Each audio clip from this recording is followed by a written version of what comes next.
De l'art, un mot, un face-à-face. Cartel. Continuons notre exploration de la blancheur et de ces grands espaces sans jalons.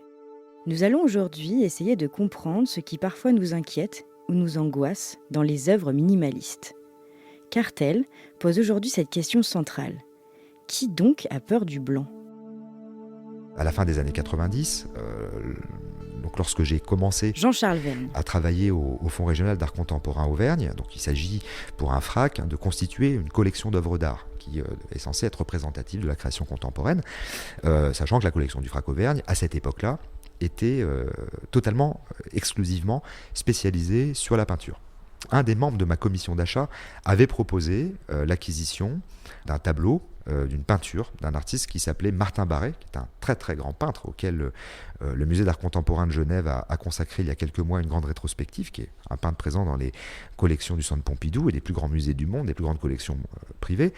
Donc un tableau avait été proposé, issu d'une série assez célèbre de peintures, conçue autour d'un lexique très restreint de signes noirs, rapidement pulvérisés au spray sur des toiles blanches, comme des flèches indiquant une direction. Donc un coup de spray comme ça sur une toile blanche avec juste une flèche noire. Bon. À propos de ses œuvres, Martin Barret déclarait qu'il avait voulu montrer par des traces ou des points d'impact sur une surface claire ce que serait une peinture désencombrée de l'objet, de la couleur et de la forme, n'offrant plus que des fragments d'un espace existant aussi bien ailleurs que dans ces fragments tangibles, je cite.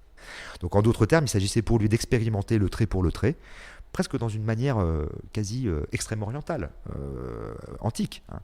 Le signe pour le signe, la peinture pour la peinture, donc comme l'aurait fait un compositeur avec une musique qui serait donc entièrement dédiée à l'écoute du son pour lui-même.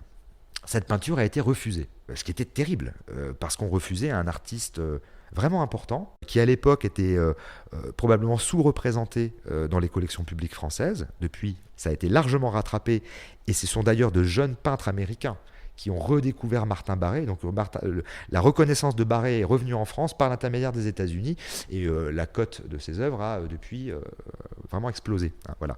Et donc c'est vraiment, alors là, c'est un refus qui en dit long sur ce qui se joue entre ce type d'œuvre et l'incrédulité d'un public qui fustige à la fois la vacuité du propos, le conceptuel de pacotille, l'absence de travail, le temps ridiculement court nécessaire à la réalisation de l'œuvre, et qui trouverait donc probablement son succès dans une supposée collusion d'intérêts, le fameux cartel, collusion d'intérêts partagée par les acteurs d'un monde de l'art qui fait notamment la cote d'artiste sans intérêt. Alors bien évidemment, on sait que le monde de l'art est loin d'être blanc comme neige, et que le trafic d'influence existe bel et bien, mais enfin, on ne peut pas imaginer qu'il y ait un grand complot international qui défonce la porte de l'histoire de l'art pour faire entrer à coups de chausse-pied l'œuvre d'un artiste, parce que l'histoire de toute façon finit toujours par faire le tri. Donc il n'y a pas de grand complot international de collectionneurs, de conservateurs, de critiques d'art, de conseillers ou d'autres acteurs. Enfin, tous ces gens-là ont finalement un pouvoir assez limité dans le temps de l'histoire, qui est un temps long. Donc l'œuvre n'a pas été acquise par la collection du FRAC. Cet épisode fâcheux, il contient à lui seul tous les symptômes de cette peur du vide, du neutre, de la blancheur que j'ai déjà évoqué à maintes reprises. Donc cette anecdote, elle mérite d'être citée parce que le refus a été prononcé donc par un conseil d'administration, par des gens qui, pour la plupart, occupaient à l'époque des fonctions importantes, qui sont donc des gens cultivés, qui sont pour certains qui étaient des intellectuels, des hommes de lettres, des hommes d'histoire, visionnaires en de nombreux points, mais qui ont manifesté immédiatement une défiance totale à l'encontre et de la création contemporaine et de cette œuvre-là en particulier. C'est très étonnant d'ailleurs parce qu'il y a une aversion pour le blanc de Martin Barret, mais il n'y a absolument pas la même aversion pour le noir de Pierre Soulages. Ça, c'est incroyable. C'est-à-dire que devant le noir, et même ce que Pierre Soulages appelle l'outre noir, il n'y a pas d'aversion, ça pose aucun problème, parce que c'est rempli. Puis il y a du geste, puis ça se voit. Voilà. Donc on a peur du blanc, mais on n'a pas peur du noir. Alors, les enfants ont peur du noir. En tout cas, quand on grandit, on a peur du blanc. Bon. C'est très intéressant, cette espèce de bascule, comme ça, de dichotomie entre deux non-couleurs.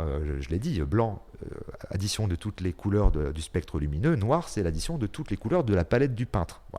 Donc on va très facilement, au musée Soulages de Rodez, s'extasier devant les outres noirs du chantre de la peinture noire, mais on n'arrive pas à adopter une position équivalente quand on est devant un monochrome blanc de Robert Rauschenberg, par exemple, qui est un artiste aussi important, voire peut-être plus important que Pierre Soulages, et qui figure dans les plus prestigieuses collections muséales et privées du monde.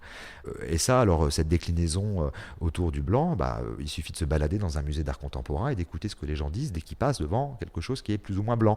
On tend l'oreille et on entend des réflexions acerbes de visiteurs qui regardent, alors ça peut être les néons de lumière blanche de Dan Flavin, immense artiste minimaliste, les monochromes blancs de Robert Reimann, l'étoile blanche lacérée de Lucio Fontana. Voilà, ça, il suffit juste de se balader et on pourrait presque faire un enregistrement et une compilation de toutes les remarques. C'est le thème de la fameuse pièce Art de Yasmina Reza, qui est une pièce que je trouve assez fantastique, qui a été jouée maintes et maintes fois par plein d'acteurs, plein de comédiens extrêmement réputés, qui vraiment stigmatisent ça. C'est-à-dire trois amis, l'un d'entre eux achète à un prix très élevé une peinture qui est blanche, qui est juste parcouru en diagonale par un léger liséré gris clair. Et donc, extrêmement heureux de son acquisition, il invite ses deux amis à venir découvrir la peinture chez lui. Les deux amis sont interloqués.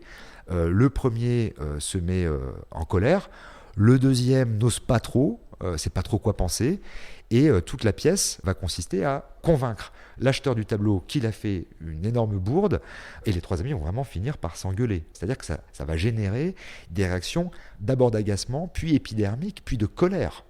Ça veut dire que ça va très loin. Moi, il m'est arrivé dans des interventions, des conférences, etc., ou même des visites guidées d'exposition, d'avoir en face de moi des gens extrêmement remontés, comme s'il y avait un enjeu véritable. C'est-à-dire que ça touche quand même quelque chose. Et ça, c'est pas anodin. On pourrait dire, écoutez, votre truc, c'est pas très intéressant, puis on passe. Non, ça suscite des réactions. Cartel. Comment un artiste ose-t-il faire ça ? Comment quelqu'un peut avoir l'idée saugrenue de dépenser de l'argent pour cette chose-là ? Par Jean-Charles Vergne. Donc, la peur du blanc, elle condense beaucoup de choses qui sont assez puissantes.